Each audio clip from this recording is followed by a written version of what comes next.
فكثير من أهل الإيمان يظن على أن الله عز وجل خلقه ليبتليه فقط، ولكن دون أن ينظر إلى نعمة هذا الابتلاء. فالمؤمن مبتلى إلى أن يغادر هذه الدنيا. فالله عز وجل لما خاطب أهل الإيمان وخاطب الناس فقال عز وجل: ألف لام ميم أحسب الناس أن يتركوا أن يقولوا آمنا وهم لا يفتنون ولقد فتنا الذين من قبلهم فليعلمن الله الذين صدقوا وليعلمن الكاذبين. فهذا الإنسان من طبعه لا يحب الابتلاء، دائما يريد أن يعيش في اطمئنان، وينسى على أن الله عز وجل ابتلاه في هذه الدنيا، إما في نفسه، إما في ماله، إما في ولده، إما في زوجته. يحسب يعني هذا الإنسان أنه غير مبتلى في هذه الدنيا، ولكن لا بد أن يبتلى مع الإيمان.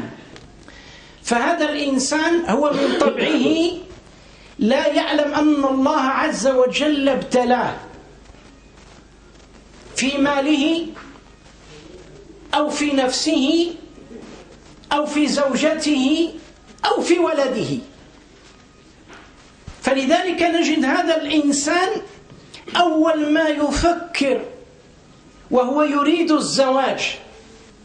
طائفة من الناس يعني الرجال يريد أو النساء يريد أن يختار امرأة صالحة حتى لا يبتلى في دينه. ومن الناس من يريد امرأة ذات مال ولا يهمه صلاحها أبدا. كيف يحدث لهذا الرجل؟ هذا الإنسان يريد هذه المرأة بمالها، بجمالها، بزينتها، بوقارها، ولكن لا يريد أن تكون صالحة. هنا فين يوقع المشكل ديال الابتلاء. يبدأ الابتلاء لأنه تفكر الإنسان تيقول خصني وحدة جميلة، خصني كذا كذا، ولكن لا، هذا الإنسان ينسى أنه سيبتلى من أول يوم دخلته. سيبتلى هذا الإنسان في ماذا؟ سيبتلى في دينه. أول ما يبتلى في دينه. ولكن الله عز وجل جعل له مسارا وأبوابا للرجوع إليه سبحانه وتعالى ليدفع عنه شيء من هذا البلاء، ليس كل البلاء. وهناك من يبتلى في ولده، ربما له ولد عاصي أو ابنة عاصية، لا يستطيع أن يتحكم في هذه البنت أو هذا الولد. لماذا؟ أنه ابتلي بهذا الولد.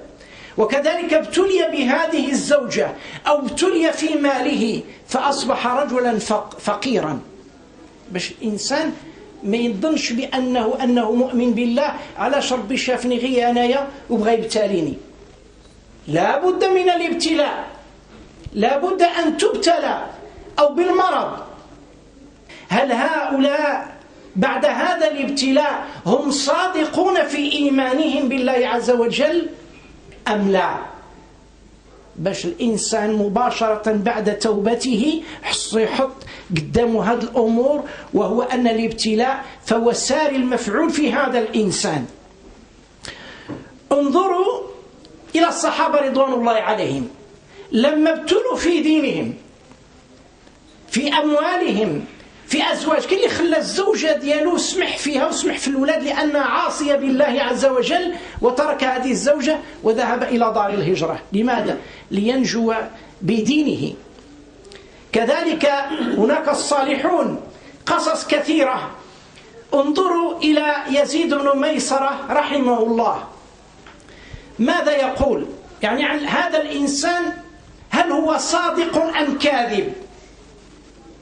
هل الإنسان صادق مع الله أم هو كاذب؟ فقال رحمه الله: لا تضر نعمة مع شكر. شوف الناس كي كانت سبحان ربي العظيم يحللون كلام رسول الله صلى الله عليه وسلم. ولا يضر بلاء مع طاعة، ولا يضر بلاء مع صبر. ولا يضر بلاء مع صبر. كيف هذا؟ لا تضر هذه النعمة مع شكر. كيف ذلك؟ تمشي عند واحد الإنسان حط لك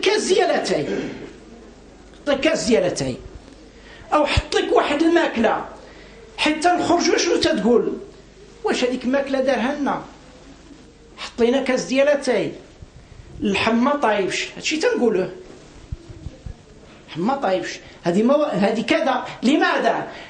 هذا الإنسان لو شكر الله عز وجل على هذا القليل من هذه النعمة ما قال ذلك. كيف يكون الشكر؟ أن تحمد الله عز وجل على القليل من النعمة كيفما كانت هذه النعمة. باش الإنسان يحتاط له الماكلة قدامه لابد أن يشكر، وشكره أولا أن يشكر ذلك الرجل. مش وين الماكلة هذه؟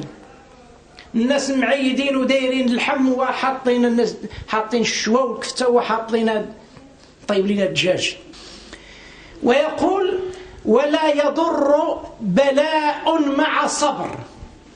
بلاء مع صبر يعني الإنسان ابتلي في مرض، تبتلى بواحد المرض، بين ما يصبر تيقول الله شافني غير انايا، الناس كاع الصحاح تيجريو من هنا وانا اللي مريض، انا اللي كذا. واحد النهاريات كنت عاودت لكم يمكن هذه المسألة. واحد السيد سبحان ربي العظيم كان في السبيطار ونعس، وجات واحد المرأة زارته. تشوف هذيك المرأة، تشوف هذاك السيد زورو، تفاهمت هي وولدها، عطاتو 2000 ريال، عطاتو 2000 ريال باش تعاونوا. خرجت هذه المرأة بين ما يشكر الله عز وجل وهو مبتلى، بدات يسبها ويعايرها ويبقى يقول للناس: الله يعطيها هاد النعسه اللي انا ناعس هنايا، اللهم سلط عليها كذا، يا ربي تجيب لي المرض القبيح، يا ربي. بقات عايره. لماذا؟ لم يشكر الله، ما قدرتوش ل 2000 ريال. حيت قلت له: انا علاش قلت هذه المساله؟ قال لك: ولدك كان غادي يعطيني 10000 ريال وهي اللي منعته وعطاني 2000 ريال. لماذا؟ شوف الانسان علاش هذا بلاء، ابتلي هذا الإنسان ببلاء، وفاش يسر الله ما شكر هذا الإنسان وما صبر، ما قدش يصبر. خصو الناس لابد، لأن الإنسان حين يبتلى لابد أن يرفع أمره إلى الله، ما تيبقاش مربوط بالناس. الناس يقد تكون مساعدات، تقدر تكون، ولكن ما يكونش عقيدة مربوط بالناس. لماذا؟ إذا ما ربط بالناس ماذا يحدث لهذا الإنسان؟ لابد أن يتخلى عن دينه. وفعلا سبحان ربي العظيم ما بقاش هذاك السيد يصلي. تنقولوا له: هيا التيمم، وتيمم وصلي ناعس، تيدور وجهه، تيدير هكا، تيدور وجهه في الفراش، وعنده مرض خطير ويقد يموت، ومع ذلك ما قدش يتيمم ويصلي. لماذا؟ الحقد اللي عنده في القلب ديالو، وانه لا يشكر. وعلاش هو عنده هذا الحقد؟ ماشي حاجه جات هذيك الساعه، الحقد عنده قديم، لان الانسان يبتلى في دنياه، وهذاك الابتلاءات تتعشلو في القلب ديالو حتى يكون مريض او تيكون قرب يموت، تيجيب له ابليس هذاك الشيء كاع اللي كان عنده تيحطوا له قدامه هذيك الساعه، تيولي يهضر به. باش نحتاطوا من هذه الابتلاءات للانسان يبتلى في دينه، في جسده، في ماله. كان اللي تبتلى في المال ديالو وغادي تيهضر، كان اللي تبتلى في الزوجه ديالو وغادي تيهضر، كان اللي تبتلت المراه في الزوج ديالها غادا في الزنقه وتهضر حماقت، هذا حماق. لماذا؟ ما صبروا. شنو تيقول هذا يزيد بن ميسر رحمه الله: لا يضر بلاء مع صبر. ولو ابتلي هذا الإنسان وصبر ورفع أمره إلى الله عز وجل ما ضره هذا البلاء، ما يقدش يضره البلاء، لا يضره بلاء، ما يمكنش. ولبلاء في طاعة خير من نعمة في معصية الله. هذا باقي كلام يزيد بن ميسرة. ولبلاء، شوف الكلام، ولبلاء في طاعة الله خير من نعمة في معصية الله. ما هي النعمة في معصية الله؟ هذا الإنسان الله عز وجل ابتلاه مثلا بزوجة أو أولاد مثلا عصاة، مبتلى، قالوا له دابا مثلا انت تصلي مثلا وكذا وكذا، غادي نجيبوا الجوق ونجيبوا كذا، ابتلاء، هذا تبتلى، الانسان مبتلى، ما غاديش يمكن يتحكم في الولد ولا يتحكم في المراه، كانش يتحكم فيهم. ولكن اذا ما هذا الانسان صبر على هذا البلاء، الله عز وجل سينصره ولو الى حين. وكذلك النعمة على المعصية، هذا الإنسان عنده نعمة، الله أعطاه واحد النعمة وكاين فين نفقها. شحال من واحد دابا كاين ناس خدامين وعندهم أموال وعندهم وليداتهم، ومن الشر يمشي يقمر، يمشي التيرسي، يمشي اللوطو، يمشي، مع العلم أن هذا الإنسان ابتلاه الله عز وجل، ولو صبر على هذا البلاء لترك هذه الميسر وترك هذه الأمور، ولكن ما صبر. وكاين هذه النعمة بين ما ينفق في طاعة الله عز وجل، الأهل ديالو الأحباب ديالو، فين تنفق في معصية الله عز وجل. شحال من واحد باع الدار ديالو، شحال من واحد تخرب البيت ديالو، شحال من واحد تيخلي الزوجة ديالو بلا عشاء بلا ماكلة ويمشي يلعب. علاش؟ عسى يربح واحد 100 مليون ولا 140 مليون وراه عمره ما يربحها، ونهار اللي يربحها يحماق، كما وقع على ذاك السيد اللي وقع له هذه المسألة، ولا يقتلوه. فهو مخير، إما ما يبقاش ينعس يحماق، يبقى يحسب في الفلوس أن 140 مليون تيحلم بها، أو يقتلوه يديوها له، أو هذا الإنسان تقع له شي مصيبة. لماذا هذا الإنسان يبتلى؟ لو كان صادقا مع الله عز وجل ما ابتلي، ولو ابتلي لصبر. الصحابة رضوان الله عليهم كلهم كانوا صادقين في الأعمال ديالهم، وإذا ابتلوا هاد الصحابة ابتلوا كانوا يصبرون رضي الله عنهم. لما توفي رسول الله صلى الله عليه وسلم في خلافة أبي بكر رضي الله عنه، في يوم أبو بكر يعني استسقى، يعني طلب ماء، قال لهم بغيت نشرب، فأتي بإناء فيه ماء وعسل، يعني يشوبه شيء من العسل، كانت يخويو الماء ويجيبوا معلق ديال العسل ويخووه ويحركوه باش يحلى الماء، يعني المعلق ديال العسل باش يحلى الماء يشرب هذاك الماء، جابوا له هذاك الماء في العسل. فلما أخذ هذا يعني الإناء وفيه ماء مشوب بعسل واقترب به إلى فيه، بكى رضي الله عنه، بكى حتى أبكى من حوله. شد الكاس ودار له هكا، فاش قرب يشرب شاف هذاك الماء فيه العسل حلو، بدا يبكي وحط هذاك الإناء فأبكى من حوله، بدأوا يبكون، فسكت رضي الله عنه. وما سكتوا، هما ما سكتوش، بقاو تيبكيو، لأن كان أمير المؤمنين وكان تيشوفوا فيه واحد يعني خليفة لرسول الله صلى الله عليه وسلم. ثم بعد ذلك لما أخذ الإناء مرة بكى وبكوا، ثم مسح وجهه وأفاق. ما معنى أفاق؟ تنقولوا هذا الإنسان فاق يعني تواقض، مسح وجهه تواقض ومبقاش يبكي وجلس رضي الله عنه. فقالوا له يعني من كانوا حوله: هاجك على البكاء يا أبا بكر؟ فقال لهم: كنت مع رسول الله صلى الله عليه وسلم وجعل يدفع شيئا ويقول إليك عني.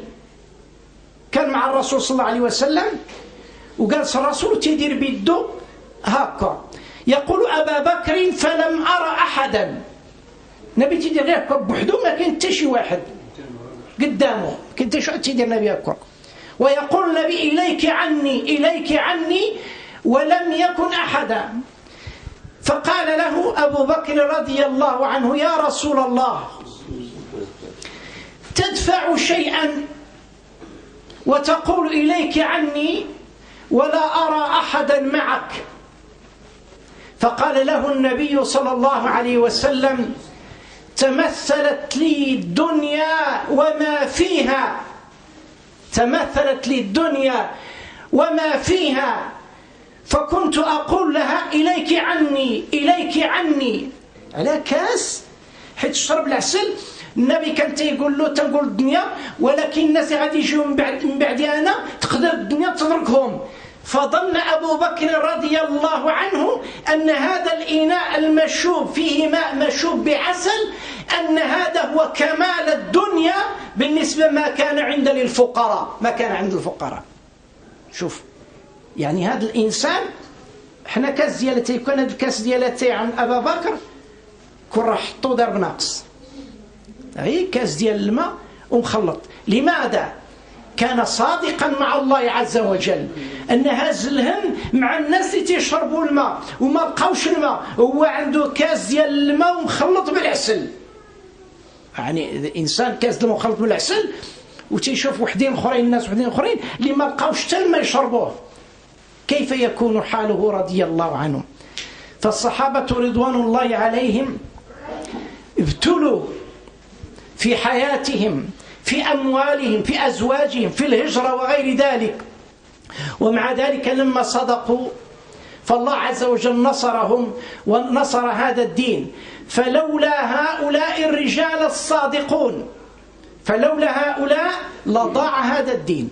شيكو ما كانوش هاد الصحابة اللي كانوا صادقين وصبروا على الابتلاء ابتلوا به. حنا غير تتوقع شي تنبريشه في الإنسان تيدير بناقص تا من الصلاة، كاين اللي تيدير بناقص تا من الصلاة، كاين الناس اللي ارتدوا مرضوا ارتدوا تيقول انا ما بقاش نصلي يا سيدي، ربي ما عرفنيش وانا مريض، او انا ما بقيتش خدام، ربي خرج من الخدمه، ربي ما عرفنيش انا ما نعرفوش. شوف الانسان فين توصل الجهل ديال هذا الانسان، توصل الجهل ديالو.